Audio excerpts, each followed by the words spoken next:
I was naked within the first 5-10 minutes of being in his office. If you were admitted into Archbishop Keogh, it was quite the honor. It was the shining star of high schools.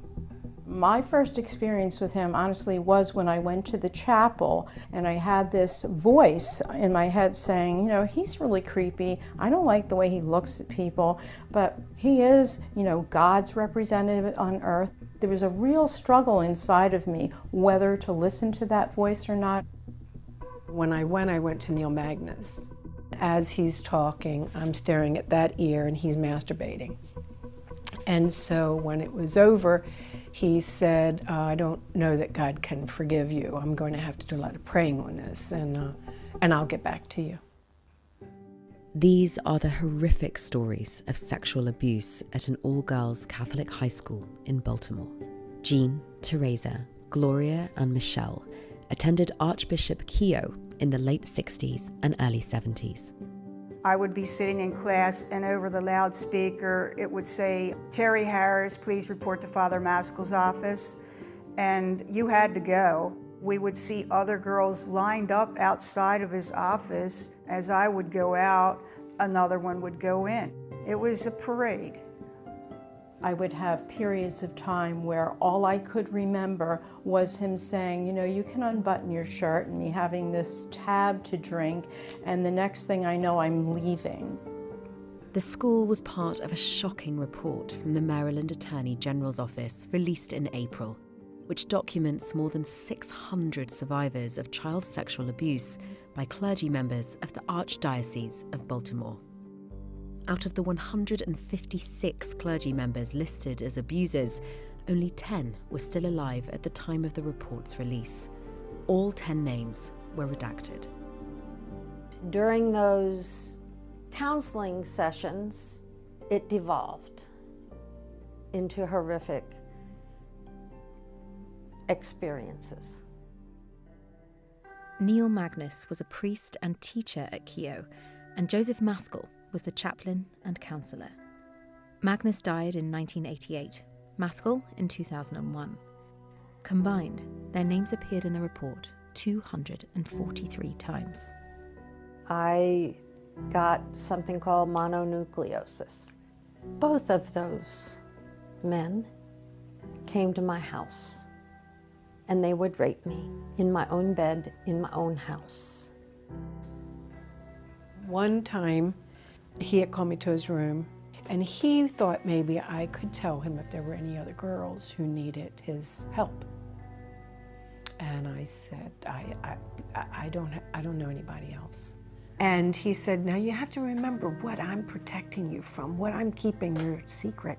I don't think it's asking too much for you to, and I can hear me start to tell him somebody's name.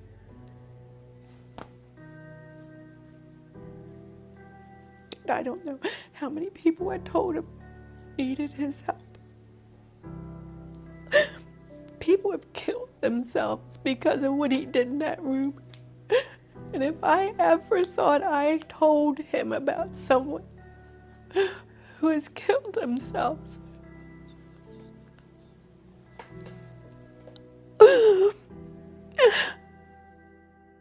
He told me, nobody's going to believe you over me. Nobody's going to believe you over a priest. My life just went to hell. at the end of the whole thing, I left and washed my hands. And I never remembered it until I was 39.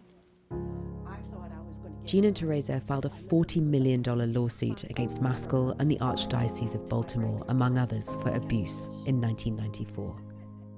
They were only known to the public as Jane Doe and Jane Roe. It wasn't until later that I got really angry and upset and realized how this has really robbed me of my life. Their lawsuit was dismissed because their claims were ruled to be outside the statute of limitations, occurring decades before the allegations came to light. The world wasn't ready to hear this.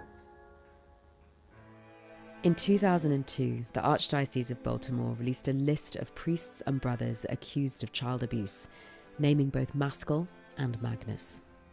I don't feel like we're like friends, like other friends that I have, but I feel like we're more sisters in a very private club.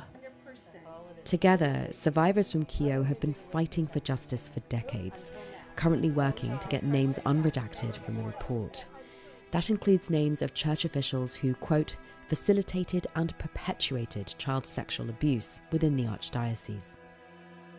The Archdiocese has not released the names of the 10 living clergy members accused of abuse, but says none are still employed by the organisation. Where's the accountability? Why did they black out their names? And to me, it screams guilt as loud as you can. Days after the report was released, the Child Victims Act passed, lifting the statute of limitations for when certain civil child sexual abuse lawsuits can be filed in Maryland. I just want people to be safe. I want the children of the future not to ever be in a situation that I was in. The Maryland Attorney General's office is currently investigating the Archdiocese of Washington and the Catholic Diocese of Wilmington for potentially covering up sexual abuse spanning decades. Both organisations say they are fully cooperating. It was a royal crime, and a lot of people knew it. And I hope they all burn in hell, because they're not getting blamed or accountable here.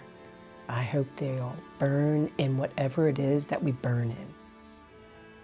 The Archbishop of Baltimore released an apology after the report was released, calling it a reprehensible time in the Archdiocese's history.